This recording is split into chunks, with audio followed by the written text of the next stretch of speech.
Greetings, everybody, and welcome to episode 22 of the Sitcast, aka the Siblings in Cardboard podcast. I'm your host, Noah, joined by my buddy / co-host, Thomas and Donnie. Whether you're a veteran card gamer or a first timer just testing the waters, we are all siblings in cardboard. Guys, how have things been since the last time we talked at Tuesday Armory when Arachne won?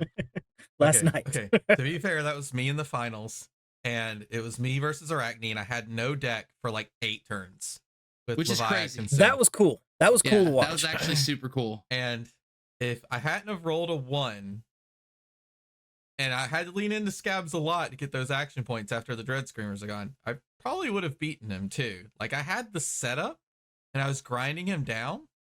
There's actually even a chance I fatigue him, which I've done before. I've fatigued someone from a 0-card deck with Consumed. That's nuts. I mean, Shade and Death Hydra is a hell of a drug. Like, Yeah. you have a huge consume pile, you have 1 action point, you can still throw 13.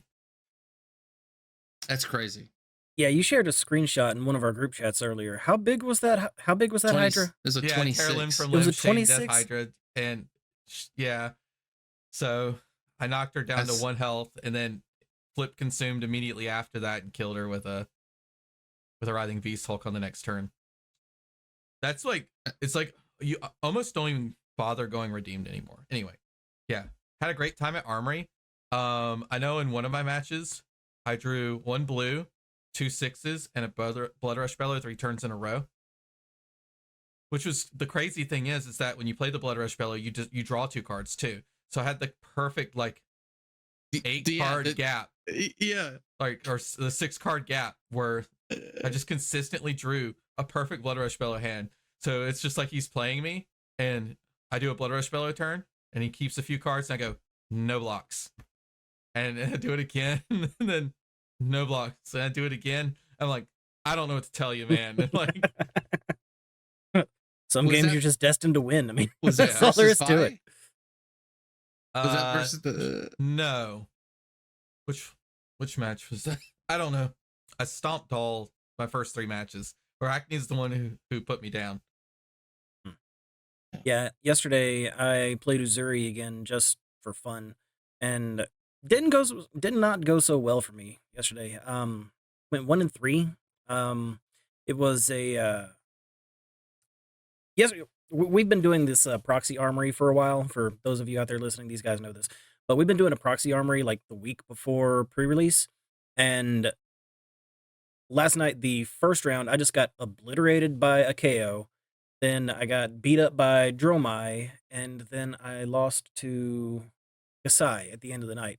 My only win was against Rhinar, and even that was a nail biter. I don't think Uzuri is going to be doing so well in a brute heavy meta. I mean, all of these mid-range killer decks. Intimidate actually hurts her a lot, because she needs to block with specific cards, because she has to keep her 1 stealth and her 1 payoff, right? Yeah, So, I mean, I'm sure there's a way that you can build Uzuri to, counteract this stuff, Redline. but I'm not smart enough to do it. Rhinar probably hates Redline. I mean, that's what I was playing. That's how I've been playing Uzuri, is the Redline list, but I don't see myself cracking that list. I'm going to leave it to somebody smarter than me. I'm just going to be tinkering with Katsu and the new toys that we're getting soon. And Noah, you had opportunity to test all these new warrior cards. Yeah, but that's cheating. And he says everybody knew it was proxy armory. I had no idea. Well, that's why you need to be in the Discord, dude. Yeah, I do. I will join it. In fact, if somebody sends me an invite now or like literally now or at least after the podcast, I'll join all of them. But I had no idea. And so I showed up and I played just a standard Dory, even though I would have liked some of those new cards. And I did fine. I won my first 2. It was versus Reinhardt versus Phi. Then Reinhardt was actually a pretty big nail biter, just because Reinhardt plays so well when he intimidates properly. And I had no good blues for the first few hands, and I had to play like a really sort of block-centric deck. And then I finally just got the counters rolling. And I had to do a really couple of weird play lines, but it worked out. And a little bit of luck too. But it worked. Phi was pretty easy. I high rolled it, and then I played into the Arachne, and I rolled for Dawnblade or Decimator, and I won Decimator. And I probably should have just played Dawnblade. 12D reacts is probably impossible to beat with Dawnblade unless I like had the perfect setup for it, which I don't know how I you would have beat been. that Arachne with Dawnblade. Yeah, I don't either. I mean, and like the axe was okay, but it wasn't good enough because I just wasn't axe focused. So if I was axe focused, then I instantly win, and if I was a hybrid, which I was, I lose. So I don't know if I could have won that match. It was a really weird match, and it lasted quite a while. But I learned a bit from it. I blame I learned you. some things. I blame myself If too. you Don't would worry have beat about it. him, I would have gotten first place. I would have been the only 3-0. What? No, And we could have gotten home like an hour earlier because What do you we mean? I would have been 3-0 if I won. You would have had to play me. I would have just immediately hand shook it, man. Because it was like 10:15 already. I would have been like, no, dog, sit down. Let me see what that Leviathan do. Because I would have loved to have played no. But I rolled for my last game just so the guy could leave. And so I lost the roll. And so I went 2-2 theoretically. Hey, it was good. cheating. It was a fun night. Yes, it technically is. It was so late. Like so it was also a judge that did it. So we had Noah playing very defensively on Dory. We had the Arachne. Azuri is already a long game as well. Reinhar's are pretty long games. To my credit, I don't think a game other than the Arachne one lasted more than like 15 minutes. Well, I flew through my games. I was Blood Rush bellowing. Everybody else was on like Azalea and stuff. So there's a lot of fast decks. Azalea, Bolton, and lots of Fies and Kasai. And it was, people were playing good. To be fair, that was the second time I've ever played against Arachne. Okay. It's an unfun deck. That's why I'm gonna build it. I played against Azalea and he threw a red and ledger at me, and I just like blocked it 3. He wasn't even dominating. He's like, huh? And I go, endless maw for 9. And he goes, oh. Yeah, no, seriously. Yeah. And then I arsenaled a card. I'm like, read the ledger's like, really? Like, but I still get 9. Like hit two card 9. It's okay. Yeah, so I think he read and ledgered for 11. It was to read the glide paths. I'm like, there's no real on hit here. I'll just block 3 and arsenal a card, get my value. Yeah, that makes sense. I mean, that's it's just damage at that point. If that's already what you're planning on doing, brutes feel pretty good. I didn't see any sleep darts in his deck. I wonder if makes me wonder like if Azalea might. It's okay. Yeah. When he snaps back, it'll be like nothing ever happened.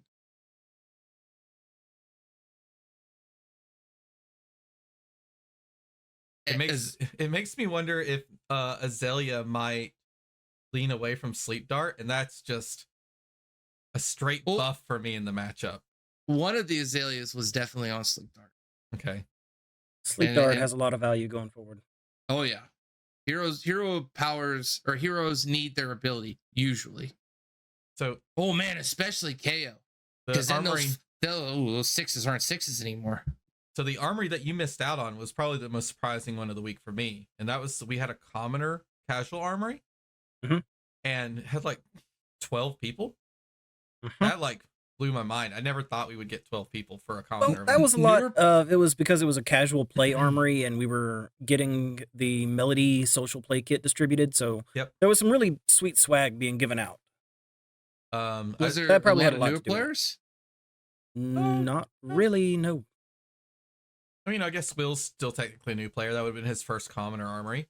And Sinclair is technically Sinclair is new-ish. And getting there though. I know I had a really good time playing Icelander, and I did an Icelander mirror with a friend of mine named Jonathan, and it was probably one of the most fun games of Flesh and Blood I've ever played.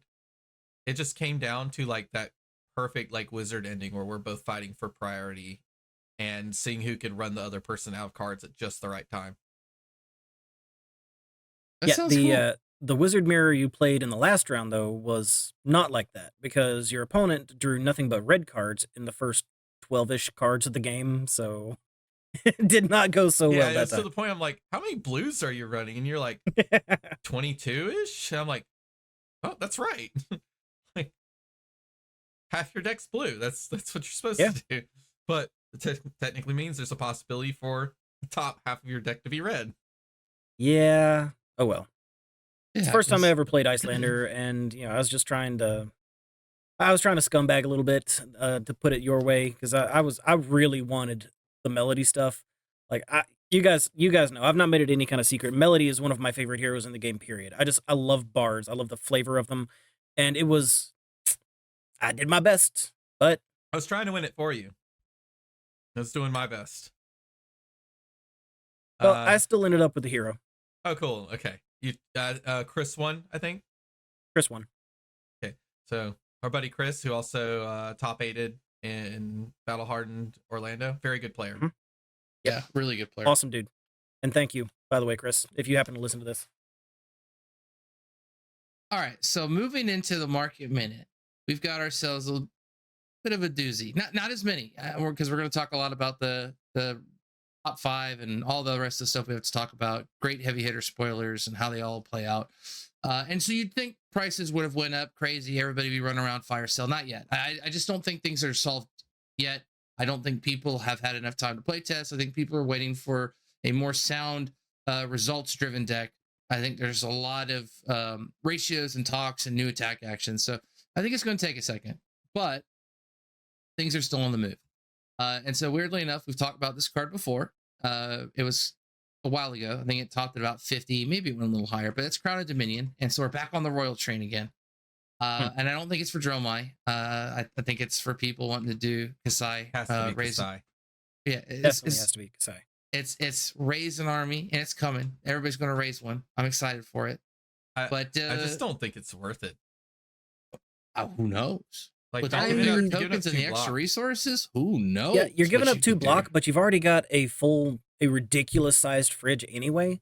I mean, Kasai has bonkers amount of block, and I don't think you're really losing a lot by getting that extra gold at the start of the game. I think you're pretty good. I think you're pretty good with some block fighting stuff. Oh, especially with Dynamos. You're almost cheating on block, which we're going to talk about those anyway. So I feel like Kasai is like, that's okay. 2 block there, and I'll spread it out later. But it's up to 65 right now for Rainbow Foil, which is actually quite high. I mean, I don't think I saw this card. Maybe there was a time at the initial insane, and I'm scrolling back through to check that it was like a $70, but it hasn't hit. I mean, even back in October, it hasn't hit anywhere close. So especially for Rainbow Foil. I got a fun conspiracy theory. What if there's a hidden combo deck with Arachne running Crown, so that when he does coercive tendencies, he plays a cash in on the same turn and goes super wide, and so Arachne just got the crown and put it on his own head. Royal Arachne. Isn't that counter and like productive to his whole, like, I guess backstory? I just think it's hilarious. I cannot fathom why you would want to spend that much on Crown Dominion, especially just like theory crafting Kasai. I don't think it's going to be the Kasai headpiece. If it gets solved, probably not. But and everybody wants to raise an army and it becomes royal, that card will go up even more because Kasai is already so popular. Okay, so you're hold on. Just before we move on from that card, because you keep bringing it raise an army, you're using your head slot to get 1 swordsman. Whoa. At some point in the game. At some point in the game. That's 3 swordsman. Value. No, it's got to be to start your engine of free sword swings. That has to be the primary reason you do it for. It could. I'm still on the train of raise an army won't be played much, if at all, because the gold engine just isn't there. The copper engine for Blood on Our Hands is still better. Yeah, but it's not young Kasai. So you're worried. You're now rolling on Outland Skirmish and Spoils of War for only like 4 copper. pieces. But again, Blood on Our Hands, I think, is still going to be a played card. I want to see it. Maybe it'll take another couple of cards, but raise an army. Let's roll for it. Or it's Dromai stuff. I don't know. Maybe people are waiting for the next Dromai card, which next set will come out and we'll probably make Dromai a minute. So it's only a matter of time. They'll give her another big. There's just going to be less Dromai players. All the illusionist simps are going. Some are going to switch over to Prism. The Prism's got a hard meta to go into right now though, because of Guardian and Brute and stuff. We'll talk about that. But speaking of Brute, the next card we're going to talk about is Scab Skin Leather. So I've talked about this card a few times, and that's because I want to tell you it's going up, and it's probably still going to go up as KO solidifies himself, or as Leviah, or as any of the brutes come out, which they are, and they're going to be massive value driven decks. If KO's not trying to do some OTK berserk stuff, Reinhardt and Leviah are still going to be playing very aggressive, outvaluing deck types, and they're good at it. They're 16, 17, 18 points of value decks that are just going to topple in this meta, especially decks like Kasai, because Kasai with Dynamo is almost playing a value deck in a weird way. And so a lot of value is going to be played in this meta, a lot of value. So making the most out of your 4-card hand, your 5-card hand, that's going to translate into winning the meta. Usually, I mean, it does, but a lot of things, what I'm saying, are very fair, unless you're playing against Azalea, which has like some unfair on hits. But if Brute's popular, scabs are the best boots in CC. They block 3. It doesn't matter. There's an argument for beating tracker. Beating trackers, in my opinion, are great for blitz. And maybe there could be like some KO berserk combo deck where you want to make sure you get that like one go again occasionally. But agility tokens actually lower the value of what you get out of beaten trackers and Hooves of the Shadow Beast. That they also help you with not have to rely on scabbies, because if you're getting agility, then you don't need the extra action points. So I feel like it's a way to get the other card, the new hands in, without sacrificing gamblers and feeling bad about not being able to roll your scabbies. Like you're going to be using your agility tokens as a makeshift scabs, which is nice. It's like a way of saying, hey, Brutes, you gotta have that all in moment to win. Live by the dice, die by it, but you don't have to rely on it. And the nice thing about Go Again, having Go Again makes scabs even better, because if you have some Go Again, you get to throw one attack, get to see how the opponent responds, and then you could evaluate whether scabs is worth it after that. Or like in Leviah's case, you could throw something to turn off Blood Debt first, and then roll scabs. So you're never like hitting a 1, losing your turn, and taking Blood Debt. That's very smart. So scabbies is on the rise. I think last time we talked, they were on the rise. They started at 40. I said they were on the rise toward 50. Now they're on the rise toward 60. And it's only going to go up. My guess is they'll go up to 80. Yeah, I think so. 80, 90. I could see it. It's a WTR rainbow foil. It's or history pack. The history pack technically hasn't taken a very huge spike. I mean, it has. It's went from about 37 up to about 47. But the white border's probably going to keep it, and non-foil is going to keep it slightly lower. So you still have a value if you want to get your scabbies at a little lower. But the RF one from Welcome to Wrath is going to keep going up, most likely. I can see it. Speaking of boots, they're going to move on. This should be no surprise. Valiant Dynamo went up at the initial spike. And it went up quite high. It almost kind of fixed itself in a weird way, because I told you guys they were going down, and Kasai wasn't being played in Blitz. Then she got LL from Blitz, and so I'm looking here. This is November, when I was telling you guys to buy them. I remember telling you guys to buy them. They were trending down. Pick them up. I did. I told you. I told all of you to go buy a pair. I know, but. And that was back when there was they were $100 cold foils, $120 cold foils, $77 rainbow foils. Yeah, not anymore. $170 right now for the rainbow foil, trending up. It'll hit 200. It'll hit 200. They will even out with the cold foils, and they will be a $200 card now, either cold foil or rainbow foil. Okay. Wow. Now, to be fair, those are the de facto correct boots for Kasai. Those boots. Yeah, I don't think it's even close. Are so good. So here's what makes these boots so good for anybody who doesn't know. At the beginning of your end phase, if you have attacked 2 or more times with weapons this turn, you may remove a -1 armor counter from Valiant Dynamo, Battle Worn. So they're 1 block. You block with them.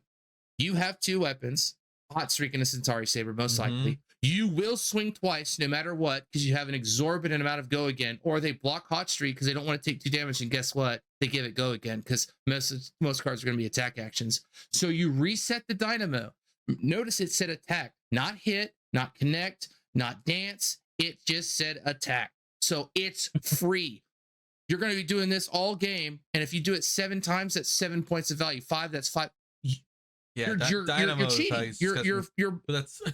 That's also why I don't think busted. Crown of Dominion is going to be her card. It's going to be Crown of Providence, because being able to block like a 3 hit with Crown of Providence and Dynamo in 1 turn is very valuable. It is Make because it saves a balance. card and bounces out. I was gonna say I like Balance of Justice too. I feel like it allows Balance you is to good play too. that. I'm so excited because that's probably going to be pretty expensive to build, and I'll probably still have to put it together. I don't Yes. want to sink any more money into this game right now. I'm trying to like put stuff up on TCG Player, and You have all the warrior cards except the new stuff. yeah, but then I have to trade some of my shiny stuff for other shiny stuff, and it hurts me. It's like a you like lose some to gain some. It's weird, but I'll probably end up building Kasai no matter what. Yeah, Kasai is probably going to get built. Or Act's kind of a funny project, but I'll probably still build it. I'm going to build Benji and Blitz because I'm tired of not building it Blitz, or I'm going to sell out and play KO and roll dice. But we get there. Staying in line with Brute and in gear, Scowling Flesh Bag is also on the rise. We had talked about this previously. It dropped down to about $30, actually even less, maybe 25 on the Rainbow Foil. Shot back up comfortably 35. I thought 35 was a pretty good price. It crept up to 40. Now it's creeping up to 50, 54 on the Rainbow Foil. That's a huge increase too. It's starting to come back. Cold foils are going to be over 100 soon. It feels pretty good. Again, de facto headpiece, absolutely insane. I can't tell you how many times I have literally been just stalled, destroyed, hurt, but all by the fact that that card comes in and blocks and intimidates. The amazing thing about Flesh Bag is it does some of its work while it's just there. Like, yeah, because I have to think about it, and that's what's so unfortunate. It's such a mind. Like, I'm like, okay, is this the turn I have to get the Flesh Bag? It's like breaking scales. It's unfun. So as a Dory player versus play against Levia, the two things that I always have to worry about is when am I going to get the husk and when am I going to get the headpiece, because it's so much armor. And so I have to constantly now think you're not about worried about boots and gloves at the same time? No, because I always factor in those gloves. Don't worry, I've never missed up about the gloves. Yeah. But Brood has the highest access to the highest fridge in the game right now, I think by far. Levia does specifically. Yeah, specifically Levia. I think technically Guardian with a shield still has the biggest fridge, right? Yeah. Because and I think those new gloves, don't sleep on those new gloves, Guardian players. I know you like your Crater Fist, but man, those new gloves are sick. Oh boy, if you actually read that, given that attack -1, oh my boy. What do you mean you're not going to play Levia with a shield? You could play Levia with a shield. That is a thing. Yeah, the bloodied oval. That sounds really bad. Just claw out. No, it's going to be claw and ball breaker. I'd play Hexagore first. Ooh, I like that. Rock. We'll make it work one day. Not in Levi. I mean, KO can't, so. And then weirdly enough, man, it seems like everything's unless they make a pebble that's one-handed. Warrior. Everything is kind of warrior and brute related on the market minute, and it's because I think when we get to it later, they were probably the biggest winners. I think Victor as a Guardian is a really big winner, but I don't think the Guardian class. Warrior is the biggest winner. Some of their cards are just so strong. They're good. Come on, man. I don't want 86 warriors joining the meta. Like, the warrior cards are okay. Brute cards, very, very good. Guardian cards, not that good. Don't play Guardian. The Guardian stuff is a little more subtle than the Warrior and the Brute stuff. The Warrior and the Brute stuff coming out in heavy is just, it's flashy. It's in your face. It's obviously good. I think there's a lot of value in the Guardian stuff, but you have to be looking to play a value game to really benefit from it and really see what's there. I mean, that's not me. I just like to go burr with ninja stuff, but I'm sure somebody's going to figure it out, and Victor is going to end up better than people are giving the Guardian stuff credit for right now. I think Victor will be fine. I think Victor is going to be good. I don't know if he's going to be better than Bravo, just because of Bravo's specializations. Yeah. Because Bravo can come back from a game he's losing by saying, okay, I have enough fridge and life total that I can finally say no blocks, and then hit you with a crippling crush dominate. I mean, Bravo always finds a way to creep back, and it's good pitch stacking in some cases, and good gameplay too. Bravo has a high ceiling, I think, in terms of like the very, very top level Bravo pitch stacking, decision making, like math type gameplay. But the card, I was about to ask, did you have any Guardian cards on that list? Or are we going? No, I know I don't. I have 0 Guardian cards because, again, like the Spinals, the Cripplings are already so cheap and available most of the time, and I don't know if the Guardians are even going to run them from the new set. So that's what I'm saying. It's very Spinal will always be in. Most likely. but nothing has like surged up. I don't know if players really want to play Guardian, and like some, I don't know, who knows, unless Guardian just wins and then everybody's going to play Guardian, but It might nothing still be yet. the slump. Sorry, it might still be the slump coming from the Starvo stuff. I mean, people may still be trying to figure that out and just have extra Bravo stuff. Yeah, maybe that's it. That is true too, because Starstrucks have gone down. One thing since to consider, the LL announcement. One thing to consider is that most of the cards the two new Guardians use come from heavy hitters. Like a lot of the blue base is from kind of all over the place, right? But Right. the red base is like they're all their cards from heavy hitters with the exception of like Spinal, right? Yeah, that's why I don't think anything's moved crazily yet for Guardians. I keep looking at Grandeur of Valhalla too. But Blood on Our Hands is actually the card I was going to go to next, because it went up initially with the spike, and it shot up. It was a $6 card, and now it's a $14 card. And I think last time we talked about this, it was probably like maybe 10 or 12. So it's trending upwards. I don't necessarily know how all in it's going to be. I don't know if it's just going to be a 2 of, if it's like a backup plan. Copper generation is going to be difficult, not impossible, but it's going to be difficult. I still think that's like how you have to play against Kasai. Like, yeah, she uses her hero ability. You could try to block her out and deny her gold.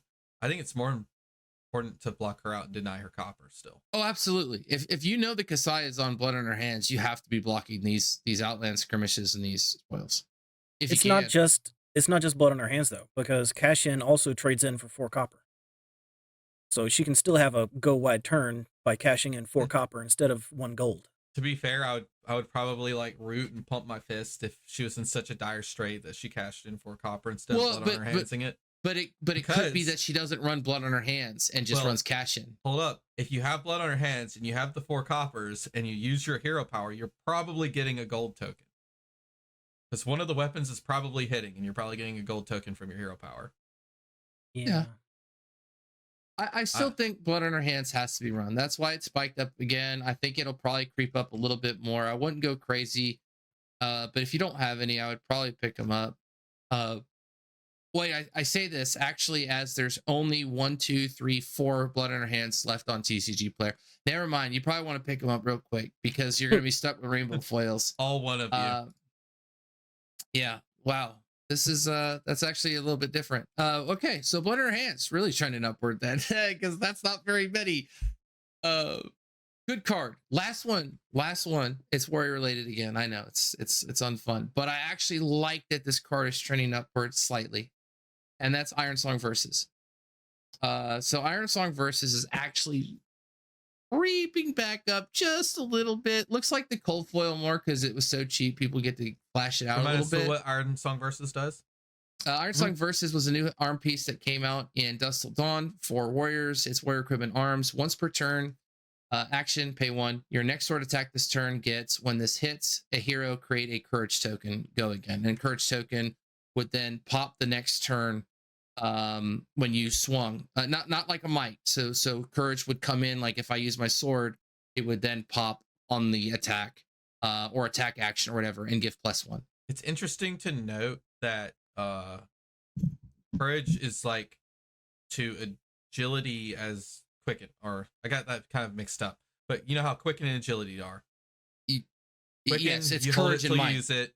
Agility, it pops at the start of the turn. Might pops at the start of turn. Courage, you hold it till you use it, but it doesn't interact with heavy hitters cards very well, unless it's any of the things that say attack greater than its base. So that actually, it makes me wonder why Iron Song Versus is like, because it grains the blood spill, and because you get to pay it forward. So if you pay the vigor forward and then you realize on your next turn you have too many resources, you just pay it back into Versus, and then you pay that one +1. You're paying +1s forward and forward, either +1ing on your resources or playing +1 on your attacks. This is a very big pay it forward meta. Why wouldn't you use Brave Forge bracers in the case of like Kasai, where you might want to get your +1 then because you just use your hero power, so you want to apply a breakpoint? My guess would be it's on a turn where either you have not enough resources to execute the perfect 2 swing buff combo you want, and so you go grains, maybe courage, and you give yourself +1/+1, and then like you do like a double setup. Okay. I think grains is literally telling you, hey, set up for next turn, and Iron Song Versus says, yes, please, like try and get a swing in, set up for next turn. And so I mean, granted, you're putting a lot into that whatever swing because you need it to hit. I think for both grains and for both Iron Song Versus. So I don't know. I mean, imagine if you activate Grains of Blood Spill and Iron Song Versus and swing Hot Streak. It's a 2. Do you want to block it with an attack action and give her go again? You might just take the 2. I don't know. Yeah. What And if that's I've all she played wanted to do that turn? I've played Kasai against Kasai a few times, and sometimes you just have to do it. I got 1 blue in hand, right? I blocked out. I say activate Grains, activate Versus, swing Hot Streak 2. Well, you would use Iron Song or use Grains on hit, right? Is Grains on hit? It's like, I thought they were both actions that you have to use before, but we'll get to Grains when we read Grains again. It's on my list of top 5 cards we had to pick. Okay, I should know what it does, but I don't. I'm not a warrior simp. While I do know of it, okay, so it's whenever it hits. Okay, so you'd have to versus. Okay, but that still works out. You do the versus, right? You versus, you swing. You have 1 resource floating. They say, hey, do you want to block Hot Streak? And he says, no, I don't want to give it go again. Okay, cool. It hits for 2. Now I Grains of Blood Spill. Now I move on to my next turn. If they do block it, it gets go again. You swing with the Centauri Saber. You reset your Violent Dynamo. Exactly. Yeah. So if they do block it, you get boom. Yeah, that play pattern is really good, and I have ran into it. It is really strong. Ooh. Oh, come on. That's free. That's free value all day long. It's just free. Hot Streak, Centauri. Wow. Yeah, that's very LSS. You're doing big things. That Hot Streak makes me smile. But that was it. I wanted a quick market minute. I'll be watching it as I think the pre-release will start getting some initial prices on some of the newer stuff. But I would take a lot of that with a grain of salt. Don't do the whole FOMO thing, guys. Believe me. Everybody tries to do it. Let the prices of this initial stuff hit. Don't go crazy. That stuff tanks. Most of it will. Not like all of it will, but it will slowly creep down. Don't do the I gotta have it now stuff. Let the product get out. Let people drive it down. They will drive. People are going to be opening so many cases for these Marvel heroes. I want you to understand this. So many cases. Because there's like decent chases. Whether or not the ratios are too high for the heroes is another story. Which I think is actually kind of good, that you don't feel like I'll never get my Marvel hero. So I hope it's Angel range 150 maybe for the Marvel heroes. That doesn't feel too bad. Anything, maybe Young's would be a little less. But I've seen a lot. I've seen a lot of people say the pull rates are pretty good on the Marvel heroes. I heard that the Fable though is exceptionally rare. And it should be, because I think it's going to be some weird cheeky like UPF stomp card. If you've read have you not seen it? Have you not seen it? Yeah. It says you can attack any hero, but yeah, that's it. Yeah, when a hero deals lethal damage to another hero, they create a gold. But that's UPF deathmatch stuff. Like that has nothing to do with CC. It's completely unplayable in CC. That's what I'm saying. It's supposed to be, I think, more of a really cool collectible. It is technically kind of legal in CC. You can do it to flex. You can say, you can say we're in the Thunderdome and generate a gold token when you kill them. You totally could. You totally could. But that seems to be the like high end, like trying to get people interested in like doing UPF stuff or whatever, and like really trying to like invest a meta and money into it and make it cool. And so I still think it's a great card. I would love to have it for just a chase. But yeah, that's what I got. That's the market. I'll watch it. Don't do the FOMO. If you're one of the people that want to get the most bang for it right now, sell it. You get a good card that's worth it, sell it now. It'll be worth less later. I promise. Sell it to somebody who wants to pay $250, $300 for an EA Grains of Blood Spill off the rip, because it'll probably go down to about 200, 175 in time. Maybe not if it's completely meta locked. Okay. Maybe not. If it's not just that, but there's. We'll see. The Kasai Simps are coming out of the woodwork, dude. Yeah, I know. They're all lining up. And I'll be there to smack them down with a proper two-handed warrior. I wonder who is favored in that matchup. I actually think Dorinthia probably is. I have no idea, but let me tell you, I'm gonna play it like I'd play any other game. I got this sword and I needed to get big. That's about all I can do. I mean, that's a lot of armor. I'm gonna play it. It is a lot of armor, but she also needs cards to. I say she needs cards, and I know how well one-handed decks operate on 2 cards or on 1 card. But she'll never get the hot streak going again, so I don't have to worry about that. So last weekend was the celebrational. Mhm. That's where we finally got all these spoilers, finished out the spoiler list. There was even like this thing where like LSS was rooting for someone to finally open a fable so that they could reveal what the fable was. So the winner of the celebrational was Brody Spurlock. Surprise, surprise. Either of you guys ever heard of that guy before? Yeah, No. man. He's like basically a nobody. I know. I mean, he couldn't be a nobody. He was invited to the celebrational, so somebody's heard of him from somewhere, I'm sure.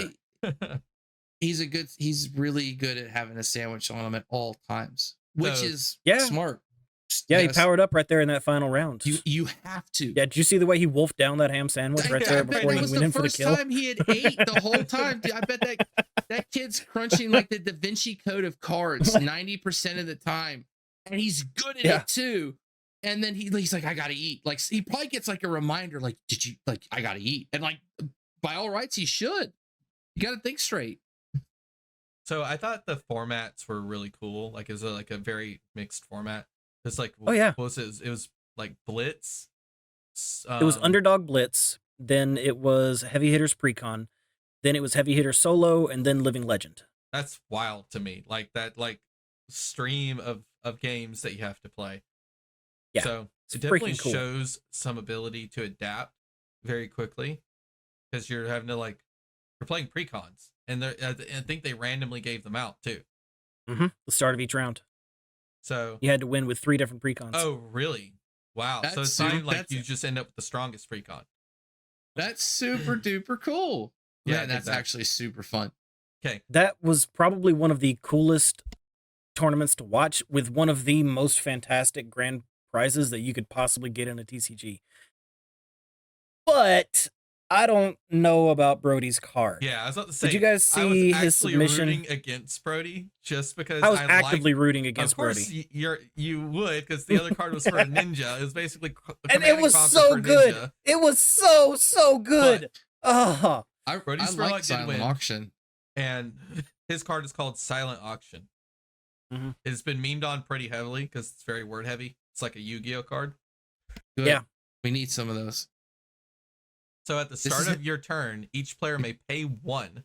If no one pays 1 life, destroy this, reveal all but 1 cards in your hand. Then you and target hero each secretly bid between 0 and 5 life. Already, that's a mess. No, yeah, we're not done yet. I like it. That's already a mess because you have to do like this hide and reveal of who's paying the 1 life. Then you hide and reveal of who's bidding what life. So each player reveals and loses the life they bid. The target hero bid more than you. They mean to discard a card and choose a revealed card for you to discard. Otherwise, search your deck for a card and add it to your hand, then shuffle. This is a blue block 3 generic aura. So I don't think it's like crazy insane in current Flesh and Blood. However, it is a generic tutor, which means every card they ever print forever will have to be balanced around the fact there is a blue block 3 0-cost generic tutor in the game. So first of all, step 1, there's no go again. That's all you're doing that turn.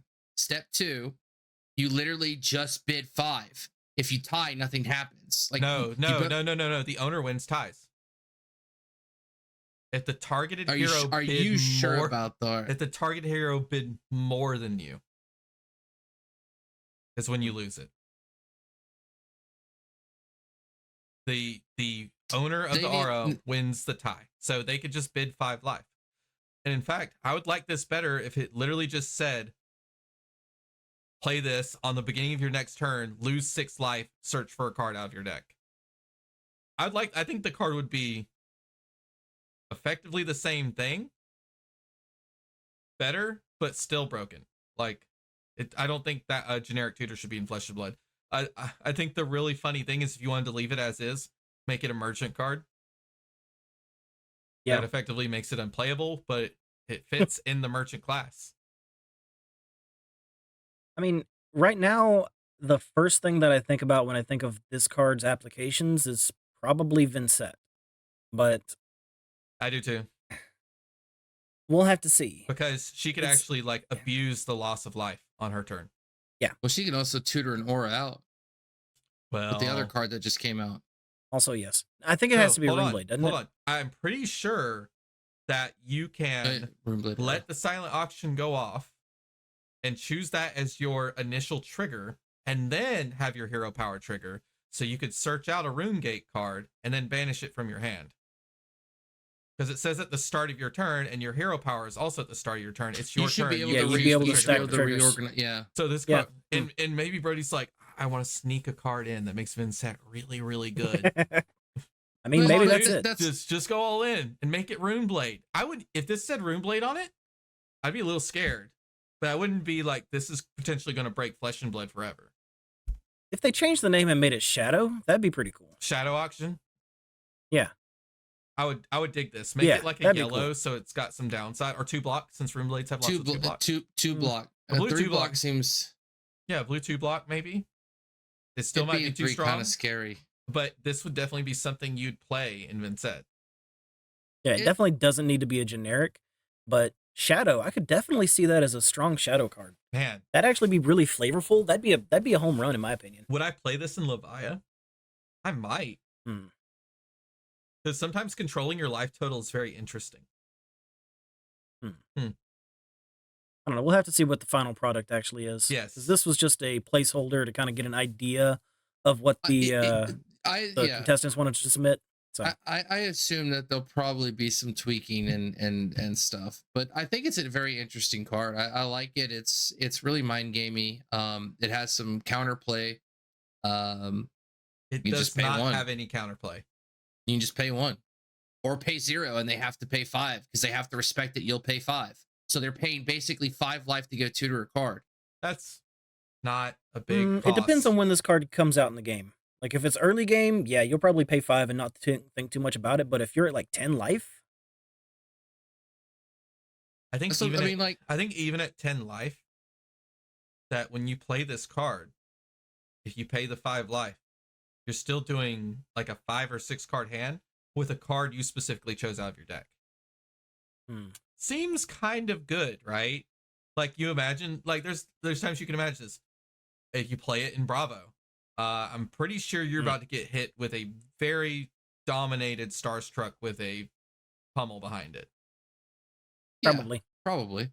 I mean, I can see that. that's I guess the whole setup. The fact that it basically passes a card forward to some turn.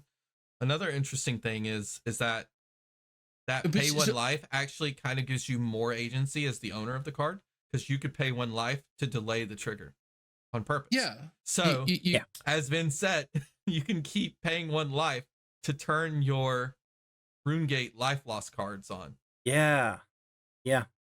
This is definitely a Vincent card. Yeah. I don't know if Brody meant it as a Vincent card, but he created a Vincent card. Dude, what's the one that generates a rune chant? Deathly Whale. Yeah.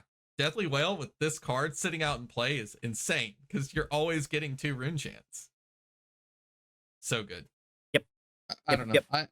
I don't think it's as bad. The fact that you reveal the cards, 3 of the potential cards, so you already know what they're probably going to try and tutor for you. If you're holding 1 card, you just expect it to be the worst. Tell me what you plan to do about a dominated Starstruck with a pummel next to it. I mean, if I'm playing against Star or Bravo, then I hopefully have a shunt in arsenal, so I probably feel okay. You hope. Does Shunt get you there? It depends on how much armor I have left, and Yeah, if I have it's how another much armor D-reactor. you have left. I'm like, I don't think Shunt gets you there with a pummel on it. We could go into hypotheticals all day. But the whole thing is, I still have to not pay the 1. I can always choose to pay the 1, and it never does anything. So Like there's still a counterplay until you're ready for it to go off. Maybe you're like, okay, now I have 2 shunts, go off. that wasn't don't know. the only major tournament. We also had Calling Queenstown. Yep. Right afterwards. Who won that? The gentleman. Nobody from the Celebrational. Yeah, no one from the celebrational. Nobody that was at the celebrational even top their 8 advantage, quote unquote, as a joke. But Kasai was the winner there. To remind people, the format was sealed, right?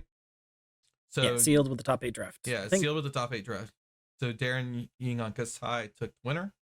Oh yeah, he had a great picture with the sun, by the way. It was awesome. Yes, it was. Super that was really cool to see. Yeah, it's super. It was like everything Fab should be about. It was beautiful, and like congrats on the win. And I'm with sure the side I'm sure our Fab dad loved that. Oh, Fab yeah. dad too, but Donnie is the Fab dad.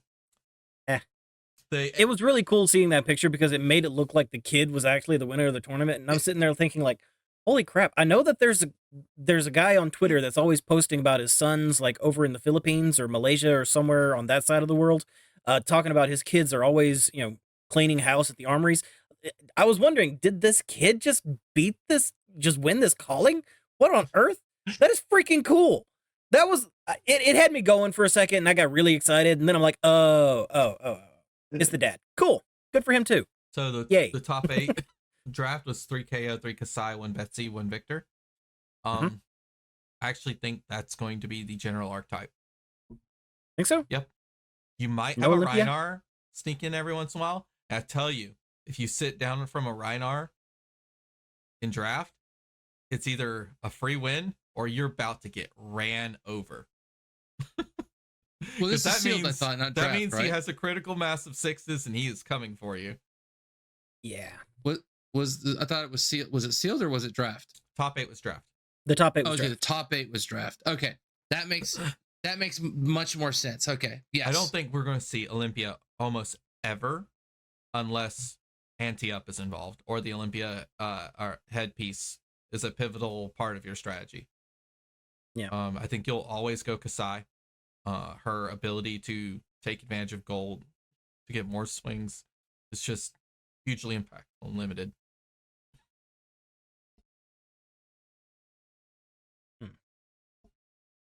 So maybe. I mean, Brian Gottlieb did say several times over the course of the week that, well, I know I heard it at least once. I don't know if he said it several times, but gold itself is a payoff. That is Olympia's whole thing, is that he makes the gold and he uses that gold to just keep rolling. So I've seen some fun stuff with like Victor and gold. I think I saw once some of the playtesting of Victor with like he had 8 gold and he just kept breaking gold until he got Mucho Grande and ended the game. He just literally just kept breaking gold until he found the dominate card and ended the game, which I think is like a really cool way to use gold. Like, you know where it is in your pitch stack. If you just keep pitching blues, you're just building resources. Right. You're building up resources as long as you keep drawing blues. And if you know where it is in your pitch stack, you go, all right, I know it's at card 9 and I've got 9 gold. I win because I have a 8 dominate and you don't have any armor left. It's the end of the game. So, yeah, gold is still a good payoff, but free weapons seems like a really strong effect in limited. Yeah, that's also good. Don't sleep on Olympia. I think he'll be just okay with a lot of gold generation cash-ins. Okay. Well, in CNC, I think he'll actually surprise a lot of players. I think people are really underestimating having access to gold at pretty much at free and having cash in and up the ante. That's the card, right? The really bonkers one that lets him do whatever he wants. Yeah. Up the ante.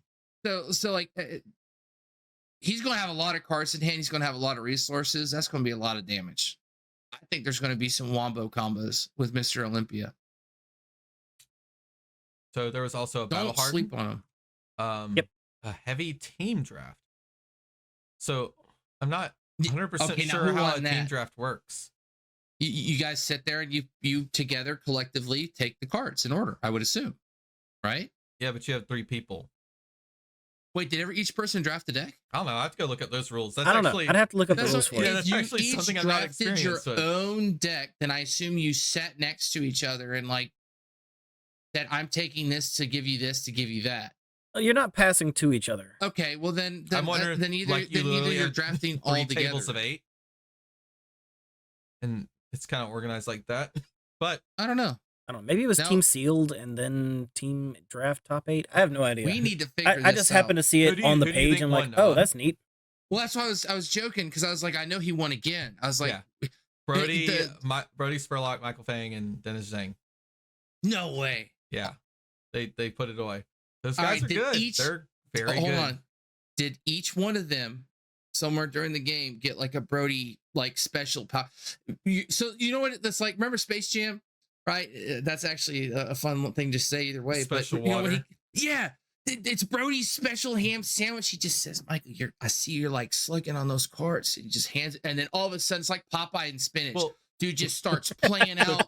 The coolest thing about teams, crush, right? The coolest thing about team events is you can. I need one of those sandwiches. You can actually go and pep talk your players, right? Yeah. You can go and help that's them. what I'm saying. You can touch their cards. Massage. Like you are and a give player. him the sandwich.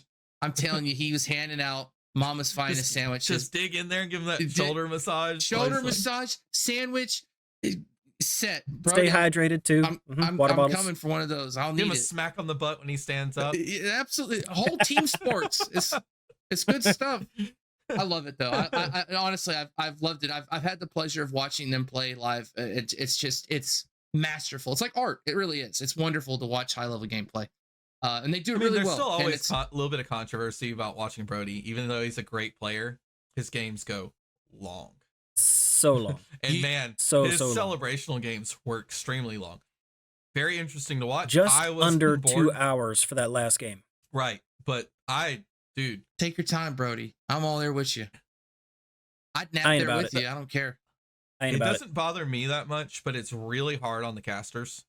It's very challenging for them to stay professional and on task with games that long, because there's only so much you could say when someone presents like 5 damage with an on hit, and you have to go, I'm about to spend 4 minutes in the tank thinking about my block.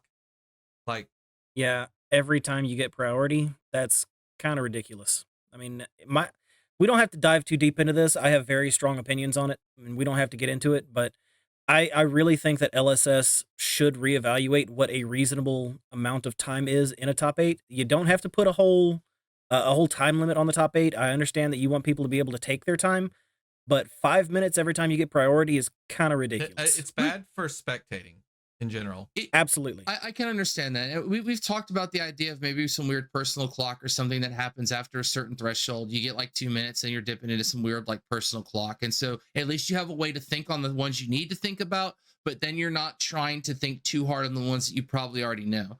And so I like both aspects of it. I am a slow player myself because I'm sitting there weighing the variables, but sometimes you're tripping yourself up for no reason, and you probably knew the right answer to begin with. Well, to be fair, he wins in Swiss.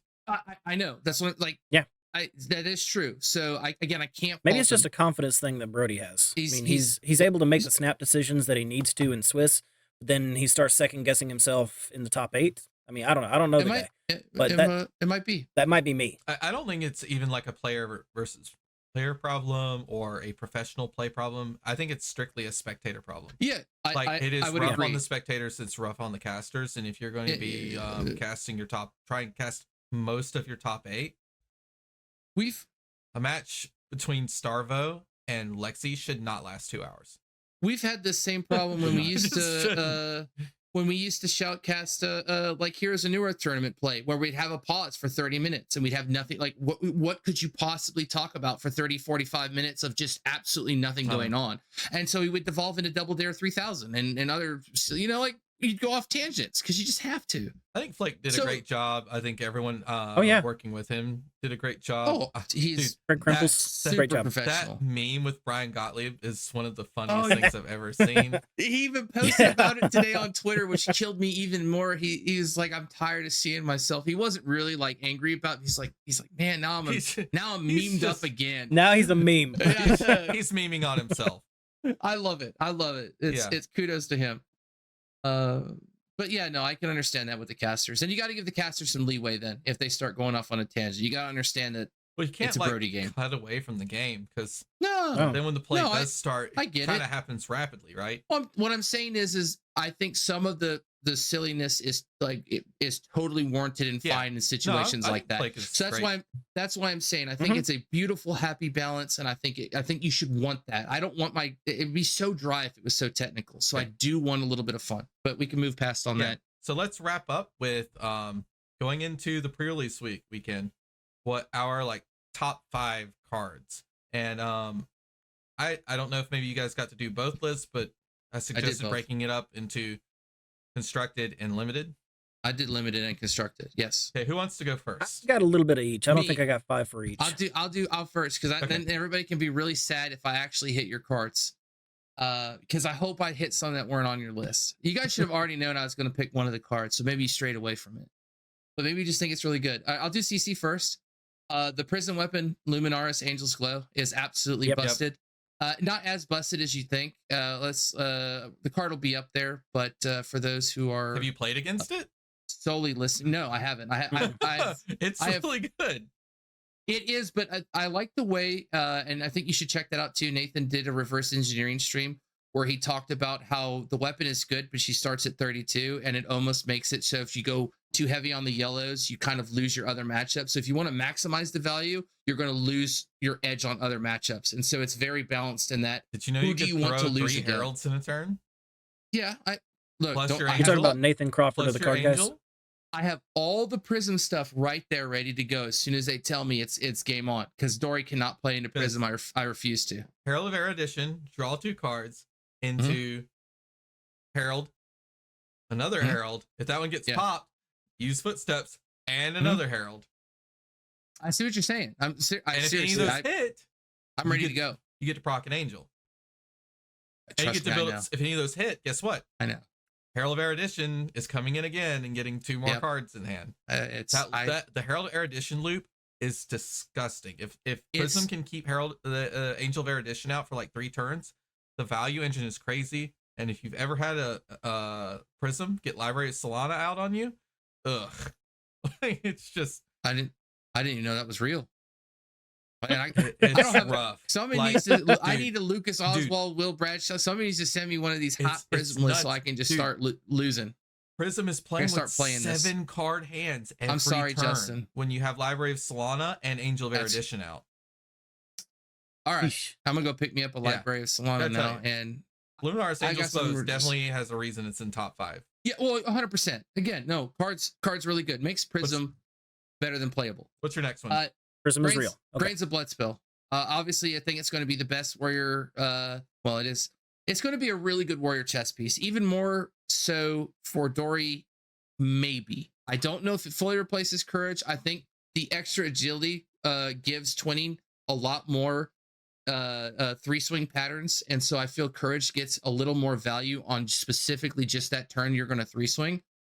But you do have to get rid of the armor, so you technically tell your opponent, no, I'm no longer going to have that 1 block where Grain sits out, and you continuously use it until it's gone so late that you give up the armor. So I feel Grains is the better blocking card and late game card, and I feel Courage is still your Dawnblade, I need to win my game fast kind of a card. But that's why I'm not going to sell Courage out, because I still think it's an amazing card, and 3-swinging with twinning is actually going to be more than a fever dream. It's going to be a big like you're going to have to respect the 3-swing way more with the agility and the because that was the difficulty of using twinning. Getting 2 go again effects on a turn was just too resource intensive or too difficult to land.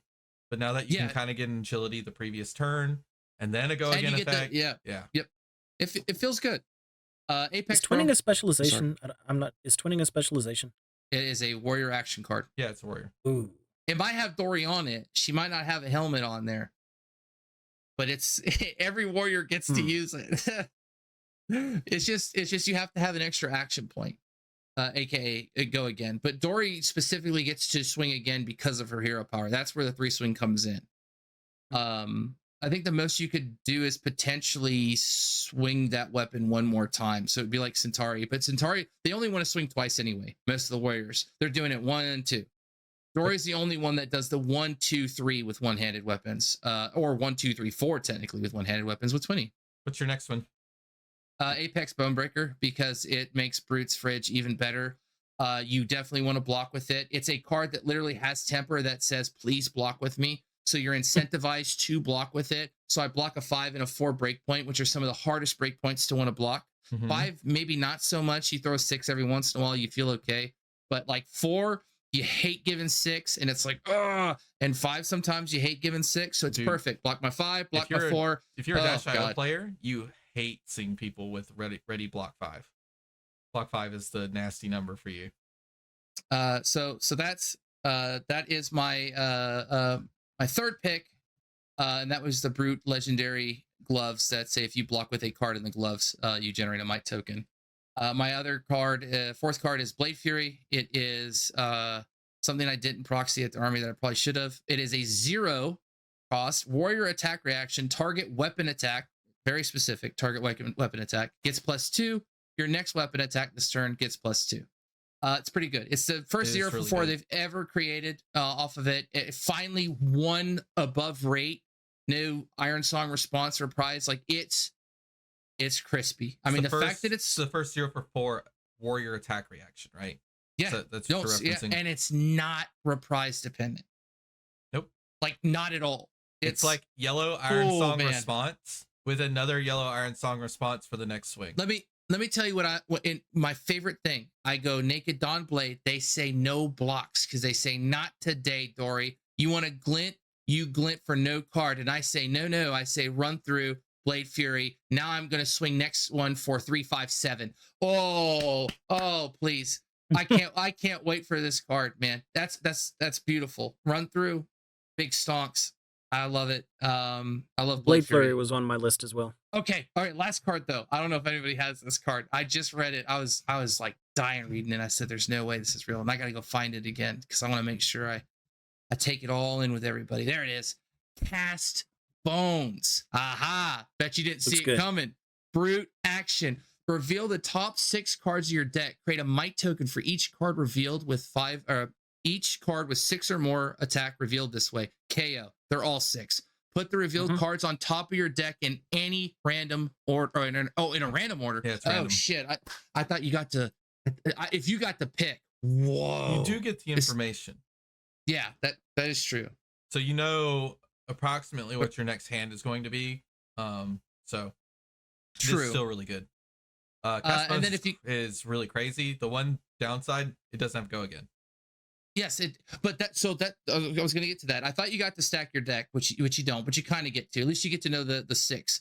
If you control 6 or more might tokens, create an agility. That's a fever dream. It might happen in KO. No, probably a little. It usually happens. It will happen in KO. a lot in KO. Oh, because, okay. Well, then, because remember, perfect. you're using it at the end of your turn.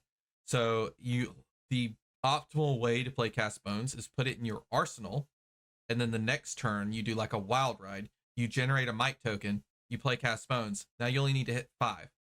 And like usually the only things in your deck that aren't 6s are like literally Cast Bones and Blood Rush Bellow. I was thinking this is either coming out of the arsenal or in some weird cases, it's literally I've used my hand to block and I play my card Arsenal Pass. You know what I mean? Like I don't even 2 cards left, Cast Bones, 1 card, play Cast Bones, set deck, Arsenal Pass. I don't think that's bad at all if you block reasonably the turn before. The ideal way to play it is when you get it and you can put it into Arsenal. That is also the weakness, since that's the ideal way. What's the hardest thing for KO to do, or Brute to do in general? When you're playing a lot of these, what they're called cheetah cards, draw a card, discard a card, it's hard to choose what your arsenal is going to be. Yeah. No, that is true. That's why I think it's got to come off of a turn where it's like I said, an agility it's literally token, right? So you didn't use a cheetah card. You used like a swing big into Cast Bones, which by the way is a crazy turn. It's like 17 points of value for 2 That's what pitch. I'm saying. I think a lot of this set is going to in the meta is going to be, what am I doing right now? Kind of like Wimpy, right? How do I pay you for that hamburger to, you get it. Okay. Yeah, I'm doing stuff you now pay for your later. Hamburger tomorrow. You pay today for your hamburger tomorrow. With the Cast Bones case, I think it's usually pretty okay. Especially because KO is not going to block anyway, because he can't. He's usually running pulping and wild rides. Yeah, he's definitely trying to go hard, then go home. It's also just another source of agility, and it's not unlikely to hit it in KO. Other brutes will struggle. I've thought about running it in Leviah, but I don't know if it would ever be viable in Levia. Doesn't turn off Blood Debt. It's not a 6. Doesn't give you an action point. Yeah, you'll almost never get full value out of it. Yeah. In the other brutes. Yeah, because I'm running like 15 non-6s at least. And Cast Bones is a is a euphemism for rolling dice, Mhm. so it's a KO card. Yep. It's also red. And the worst thing that you could do when you play Blood Rush Bow is draw a red card. Yeah. Was that it? Did you have any more? That was the top 5 for CC. If we wanted to move the limited, I'll try and speed through them. I'll do my CC first. Yeah. We can do your CC first because I bet there's going to be a lot of overlap. So probably. I chose Luminaris Angel's Glow. I chose Apex Bonebreaker. I chose Blade Fury. It's really hard to not choose those because they have incredible value. So the ones that I have that you didn't choose, funny enough, you mentioned this I think before the stream. Trounce. Holy moly. Trounce is insane. Like, which one's Trounce? Trounce is like the Clash cards of all Clash cards. It is a red block 3. When this defends, clash with attacking hero, put reveal cards on the bottom of their owner's deck, then clash again. If hero wins both clashes, they create a gold, might, and vigor token. In Victor, this is like a 1 card, like 9. It's all the way up at like codex levels. So, and then even in other Guardians, it just can win you the game sometimes because you generate those 3 tokens, you block 3, you got information about the top card of each player's deck, and just really, really strong effect. My other card was... But that's assuming that you win against the other Guardians. Yeah, I was going to say, the only reason I didn't pick is... In the Guardian Mirror, you probably won't win both. But, like, you use Trounce against Vi. You're going to win that. Trounce against Katsu. Probably win. Use Trounce against Azuri. You'll usually win. The people you don't win against are basically just Guardians and sometimes Brutes. Yeah. So not against KO, because KO is going to win most of the clashes. Well, you gotta remember, a lot of cards Guardians are packing are like 7s, 8s, and 9s. True. Yeah, I was gonna say even their the only blues way are coming in at minimum of 6, right? In fact, with this set, I think they got their last set of blue 6s that they needed to basically not have any blue cards that are blue 6. Or any blue attack actions that are blue 6. So my 5th card was Tenacity. Good card. This card is crazy good. It is the like flip of Salt the Wound. It's a 0 cost yellow. Blocks 3, generic attack action. It's a base attack of 2. What's awesome about base attack of 2 is that it also works with Tiger Strike Shuko, which is also pretty insane. And Mask of the Pouncing Lynx. Yep. Man, Tenacity is so good. When this attacks, it gets plus X attack, where X is the number of defending cards on the combat chain. So that includes armor. So if you're going into a really wide Art of War turn, and you're going, oh god, I'm just blocking as much as I can to block out this Mask of Momentum trigger, or I'm strategically blocking to block the Mask of the Pouncing Lynx, and then that Pouncing Lynx sneaks through, and he grabs Tenacity. You've blocked with like 3 pieces of gear and 3 cards, and he goes, finisher for 8? Yep, eat this. Ooh. And the cool thing is, with the Mask of the Pouncing Lynx build, you can have like 1 Tenacity in the deck, and 1 Salt the Wound. And you can just choose whichever one does more damage. Salts. Yeah. It's so cool. I love it. I think that's a really great card. So that was my 5. We can go with some honorable mentions, but I think we're already running long. So what's your 5, Donnie? Or what's left? Did we kill everything? No, there's a couple that I think are really good because I just wrote my last article on the celebrational, and I focused on the heavy hitter stuff. The warrior stuff coming out is really freaking good. Specifically, I was looking at Runner, the brute warrior attack action. Cost 2, swings for 6, blocks for 3. When this attacks, if it has go again, create an agility token. If you watch the celebrational, this was constantly coming up and it was constantly chaining into itself. That's definitely one that we're gonna need to watch. The windups, the agile windup, those other ones, just being able to discard and get the free value, especially on turn 0 where you can set up and just roll, is crazy good. It's definitely going to be another one that we need to watch. I didn't see a lot of standing order through the celebrational, but I want to keep my eyes on that card because I think it looks good. 0 cost, 4 attack, blocks for 3. When this attacks or defends, you may put a card from your arsenal on the bottom of your deck. If you do, this gets +2 and +2. So it's a 0 cost 6 if you tuck your arsenal, or it's a 0 cost block for 5 if you tuck your arsenal. I mean, this card it looks really solid. It seems really strong on paper. Yeah. I mean, it's a 2-card 5, 2-card 6, right? Because you still have to invest either card in arsenal. But if you have something stuck in arsenal and crown's gone, it's kind of a way to get it out and still get some value out of it. I've had like a blue response stuck in arsenal that I've had to just waste, you know? Mm-hmm. Like I could see this in like Cheerios decks too. The only problem is it's like the only playable Cheerios deck at the moment. When I say Cheerios, that means like everything's 0 cost, right? Yeah. The only playable Cheerios deck at the moment, I think, is Riptide, who's already like dumping his arsenal to use with hit the legendary Ranger chest piece that Chest of Sunken Treasure. I mean, it is a generic, so yeah, that could be a Riptide card. That actually sounds pretty cool. It just doesn't synergize with the chest piece, but it is one of the highest value cards, like up there with like Unmovable and Staunch Response for like Fatigue, because you don't lose the card out of your deck that you drop from your arsenal. It goes to the bottom of your deck. You could use it like setup. So maybe you draw like an important card that you don't want to play, you don't want to block with, you don't want to pitch and reveal it so they don't know where it is in your pitch stack. It's an interesting way to arsenal it and then get rid of it if you actually draw that card. Worst case scenario, it's still a 0 for 4 that blocks 3. Like, let's be real. It's still a 0 for 4. It's got a break point. It blocks 3. And it has that weird sort of play style. And I like that. I actually didn't even think about it because you are investing 2 cards in that turn, but 1 card is going back to you. So it is sort of nice. I like it. I think there are definitely some decks. Acct. Take notes. Was that an Acct card? Was that 4 or 5 that you gave us? I think that might have been. I'm not sure if that was 3 or 4, but we can call it 4. And the last one that I'll touch on, I can't believe you didn't say this one, Noah. It surprised me.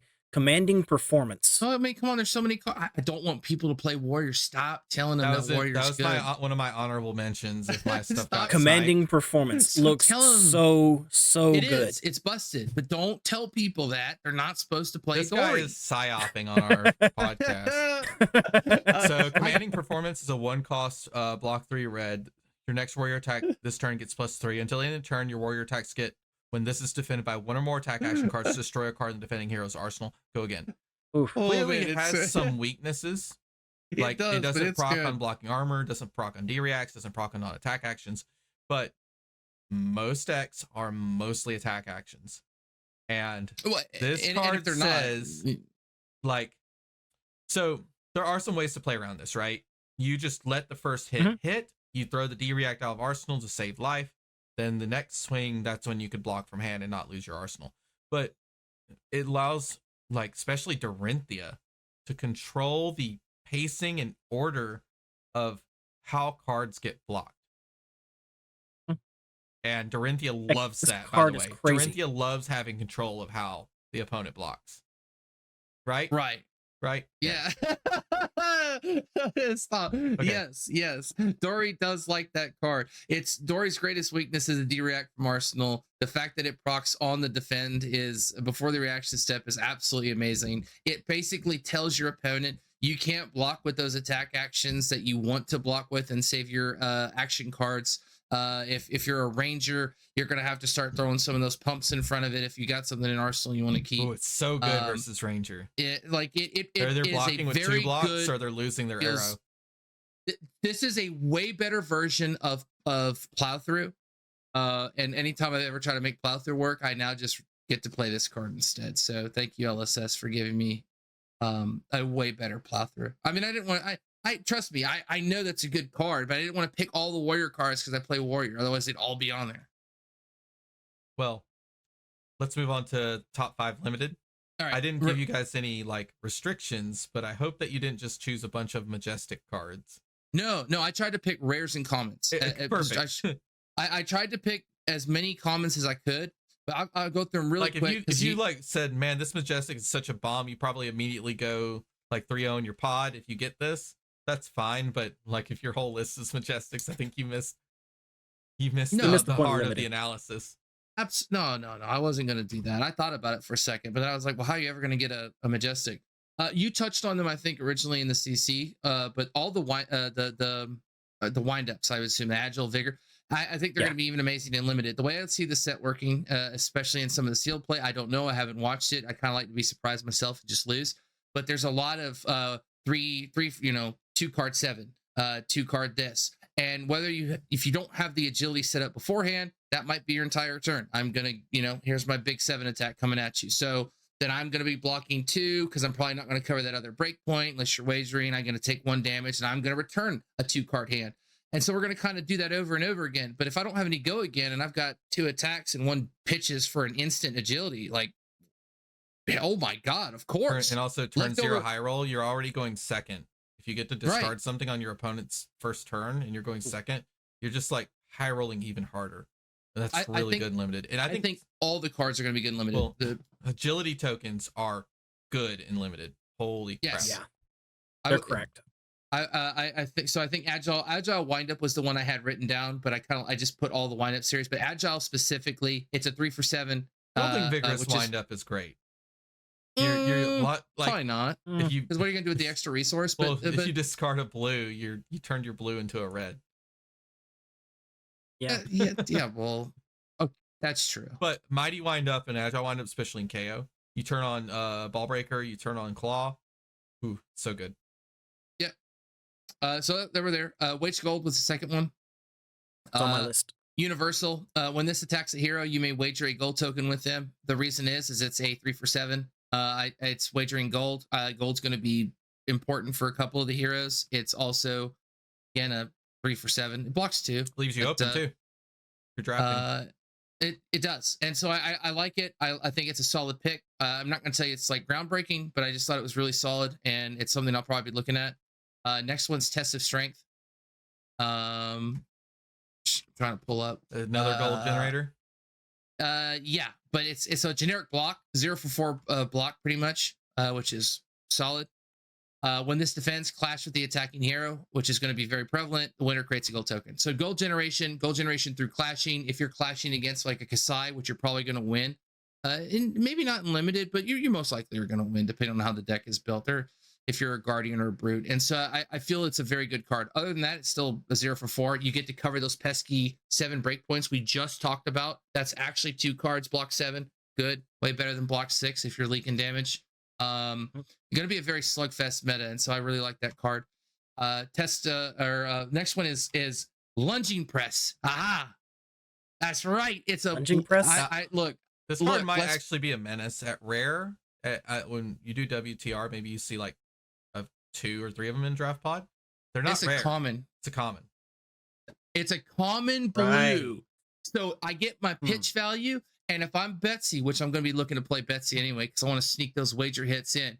If you try and fair block me, lunging, lunging is my might token in behind me, and it's beautiful because the information isn't present, and it's still a blue. Yes, it blocks 2, but I don't sleep on this card. I'm 2 in this set. Like lunging, because I think you need to get to 7. 5s and 7s are going to be weird breakpoints. But and maybe even 8s with might tokens. So it kind of feels all right to have some block 2s. But Lunging Press, don't sleep on it. People need to win some of these wagers. How are they going to creep over your fair block if they're not like Olympia with warrior attacker actions? Lunging Press. Don't sleep on it. Last card, we probably all have it, down but not out. The card's absolutely ridiculous and limited. Don't know, especially in the red variant, but I guess in all the variants, it's It's pretty dang good. What this, oh man, even in blue, right? Because it still becomes a 6 with overpower. Wow. Okay. When this attacks a hero, if you have less life and control fewer equipment and tokens than them, this gets +3 overpower. And when it hits, create an agility, might, and vigor token. It is a 3 cost on red, 5 attack, 3 block. So my problem is the 5 attack is under rate unless you get that very specific. I have less equipment, I have less tokens, and I have less life. But it does block 3, and it does let you come back into a game that you were losing. The yellow's super cool because it sneaks in at a 7 breakpoint, and the 4 is already annoying even if you don't win on it. Well, I mean, you probably wouldn't use it, but it's still a block. It's still a block 3. It's a block 3 if you take it into blue that goes to a 6. I don't know. You don't want to. You don't really want to pitch it. You maybe want to. You want to be careful with arsenal it. But you close out a game with that. You get a blue one, right? You pitch it early. You close out that game with that. Less equipment, less tokens. That could be. That's harder than you think because it can't be tied. So if you're both at 0 tokens, it's not playable. You get to kind of control your token generation and your life. Generation. Yeah, I feel like it's fine, and I feel like equipment's going to be another one of those things where some people are going to be really like wanting to play it. Some people probably won't have but like 1 or 2 pieces. The cool thing is like your tokens usually crack at the start of your turn, right? Right. So you might have a whole bunch of tokens behind this thing too. And you'll have less tokens, and you'll have less life because you took life to get there. Oh, you didn't hit any of my top 5 limited choices. Good. Okay. I like it. I think you hit most of mine, with one exception. Okay. My first choice is Wild Ride. Card's nuts. It's a 2-card 6 go again. Card neutral. You do draw a card and discard a card, so there's variance there. But if you're playing KO in limited, you're still going to mostly have hits. Wild Ride is crazy. And it generates a might token in KO. So good. Yeah. My second pick is the chapeau. Oh, the headpiece. The headpiece for Betsy. Yeah, it's a rare, so it might be hard to. You don't really get it sealed, but you can probably get it fairly reliably in draft. I think you're going to mostly see 3 brutes, 3 warriors, 2 guardians, meaning it's usually not contested. And if someone sees it floating around and then it disappears, that kind of signals to everyone that Betsy's being picked. This is a Betsy specialization. Action, destroy gold you control. Your next attack this turn gets, when this attacks a hero, wager a might and a vigor token with them. Temper 2. So block 3 limited is wild. It's just wild, and you don't break the headpiece to use the ability. So you can wait. This is your wager on a stick. So if you get this, it's block 2, and then you keep it for the rest of the game. And whenever you get a gold token, that wager can come through, and you can give overpower to something. Any attack. I think all the helmets are going to be good. Like whatever helmet you find, that's probably where you want to start leaning into your draft. Yeah. I mean, it's not necessarily true and sealed, but those helmets are all pretty good. But I think this is the most busted one because it doesn't break. It doesn't break when you use the action. Just gotta use a gold. Yeah. It's crazy. And in fact, like there's discussion, like most people look at this and be like, this is good enough to be legendary. How is this not legendary? It's really good. Okay, my next pick is lead with speed. That was my last one. Oh, so we sniped all of yours. So I was deciding on whether I wanted to choose agile windup or lead with speed. I think lead with speed in limited is probably better, and that's because that +3 is pretty big. So it's a 1 cost and it's rainbow. So there's a red, yellow, and blue. The red is your next brute or warrior attack. This turn gets +3. Create an agility token. I think the best class in limited in general is going to be Kasai, and a starter of +3 and passing an agility token to your next turn. It's really strong. And then this is just straight gas on any brute turn. They have a whole bunch of 2 cost attacks. So like pack hunt, you throw lead with speed, pack hunt. So you're throwing a 3-card 9 that passes an agility token the next turn. Super good. I mean, there's several different leads. I mean, there's lead with heart, lead with vigor. I think lead with vigor, but I think there's one for each of the different tokens, and all of them are going to be good. But I think lead with speed is probably going to be the best. Yep. That agility token is cracked. So good. Then my final, not my final one, my fourth one is now Hot Streak. I think this is a defining card.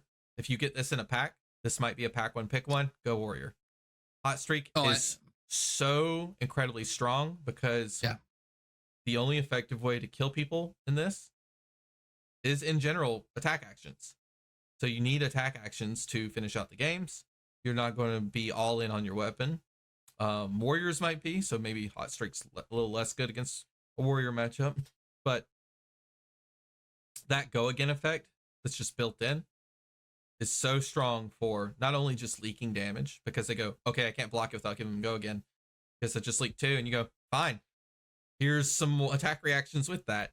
And then on top of that, this card is excellent fatigue. If someone's trying to block you out, I don't think fatigue is a viable strategy in this meta at all.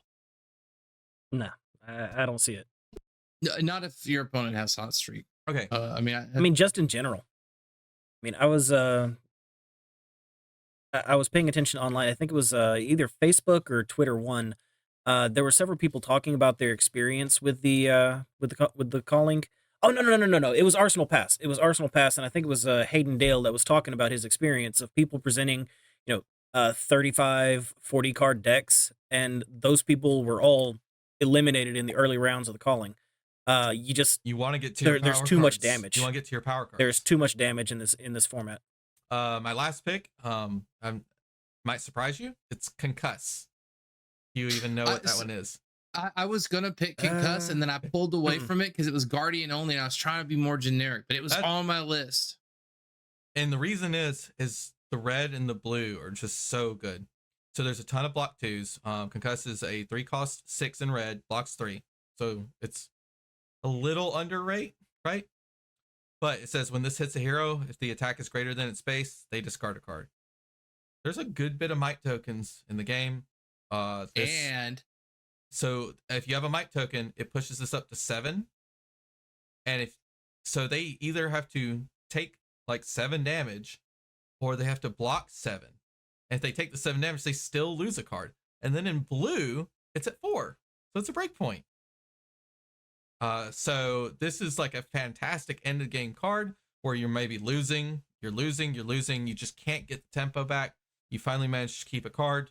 It's a blue Concuss, you throw it out, then your opponent goes, I have to fully block this out, or I have to discard a card, and then I'm down 4 life in a card anyway.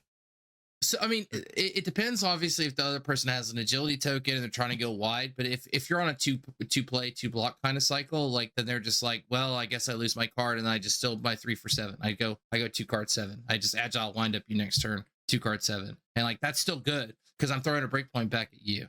I mean, the card is good. In red variant, it's amazing. Lunging press is common. It's common. That 7's going to be there. I mean, like, that's really funny to hit it with a lunging press. Yeah, that's hilarious. They block it for even 6. You lunge or press it up to 7. You leak a damage and they discard a card. Day. This won't go out before I'm there, but mark my words, I'm gonna be pressing. I'm gonna be lunging and pressing. Well, that was my 5, and I think we stole all of yours, Donnie. Do you have an honorable mention? Yeah, I've got nothing else. I got nothing else. No honorable mentions. Honorable mention. Something maybe Ancestral Harmony. Okay. Ancestral Harmony. Don't play it in draft. I think it's going to be really good. Go explore your other Katsu lines. Judge? Yes. I think if we maybe had to call out like an honorable mention, I think I would say Take It on the Chin. Yeah, Take It on the Chin. Instant speed, prevent 2 damage. It's sometimes good enough in Classic Constructed. It's definitely good enough for Limited, and it generates an agility token, and agility tokens are crazy. Yep. They're so good. We just talked about it's counterplay to effects just like that. You get lunging, you take it on the chin, prevent that damage, no on hit. So if you take away from anything from this, when you go into your pre-release and you look at your card pool, look at what has agility on it. You'll probably be more successful. Also, armor is crazy important. I know we only talked about a few pieces of armor that you get in limited, but building around your armor set is also really important too. Get your equipment. There's a reason why there's so much of it. The ones that say the +1 on this and that, you're going to have tokens. You're going to be generating them. That armor is going to have value. We talk about these pesky breakpoints. This is a breakpoint game. Leaking damage is going to happen, but you need to leak it effectively and efficiently. And like, if you keep getting killed with 5 and 7 breakpoints all day, or 4, like, it's going to hurt. You're going to get poked one at a time down. It hurts. Right. We have pre-release in 2 days. I'm super excited. I can't wait. Yeah, it's going to be fun. I'm excited to go. I think this will lose. come out right before pre-release. Well, I'm excited. I'm going to go pick some heroes and lose and have a great time and look at all the cards, and hopefully somebody pulls something shiny and fun. Yeah. So everyone enjoy your pre-release weekend. Enjoy Definitely. it. No matter what, have a good time, experiment, lose, play, be silly. Have a good, it's what it's about. Pull some good stuff. Win the mat. Best of luck on the pulls. Yeah. Somebody pull pull the Marvel hero you want. Trade Marvel heroes with your friends. Collect them all. I just want to pull Apex Stonebreaker. Oh, me too. If I pull an EA Grains, I don't even have to worry about buying anything out of the set for a hot minute. I'll just take that and run with it. If I pull anything out of this set, anything of value other than Ancestral Harmony, I'm just looking for Ancestral Harmonies. Hit me up. That's about it. There's nothing else in this set that I'm particularly interested in. Okay, I think that about wraps up our show for today. Yep. Well, Donnie, where can we find you at? I am Draco Hominis on most of the social medias. Draco Hominis 87. If you're interested in written content, definitely look me up on fabric.gg, where I write several different article series. The last one was the Professor Teklavasan article. This next one, I think, is coming out this week, maybe Friday. It's a review of the Celebrational from Queenstown. So definitely check that out. You could find me at Wet the System pretty much everywhere on the internet. So yeah, anywhere you see Wet the System, that's probably me. I'm Big Max at Big Max Fab on Twitter and twitch.tv/LeadSoHeavy currently. And that's pretty much the only 2 places. And you'll find us streaming soon too, come February. Don't worry, I know we've been saying it, but I will push it. I'll be live throwing games as Doranthia or other classes. Maybe Prism. Yeah, let's say do February. Prism. I'm gonna play Prism if you don't. Maybe some Katsu experimentation. Don't play Prism. Please don't. Don't make me have a terrible time playing, Dory. And you can find us on Twitter at SICCREW at Sick Crew. And yeah, you'll see us always on most of the YouTube things that are popping up, Flesh and Blood. You'll see one of us in there. Usually it's Donnie chatting. It's Donnie. He's there. He's on it. I'll do it accidentally. Forget to switch accounts. Yeah, me too. Then you'll see several different conversations with siblings and cardboard going in the chat, and it might be all of us. You never know. You never know. Most of the time it's me. Yeah, most of the time it's me. I really enjoy sitting at YouTube late at night, scrolling, listening to philosophy things, just screwing up the search history on our channel. So don't. If you're wondering why is this coming up, it's me. It's me. I enjoy it though. The Minecraft is my fault. My bad. Thanks for joining us, everybody. We hope you enjoyed catching up with us this week. And if you did, subscribe or follow, depending on where you found us, to catch us again. Until next time, take care. And remember, we are all siblings in cardboard. Discard your card. There's no pummels at the pre-release, but you still got to do it. Do it anyway. Every time you see it. You might get concussed. Nasty surprise. Take care, everybody. It's a good card. Take care. Bye.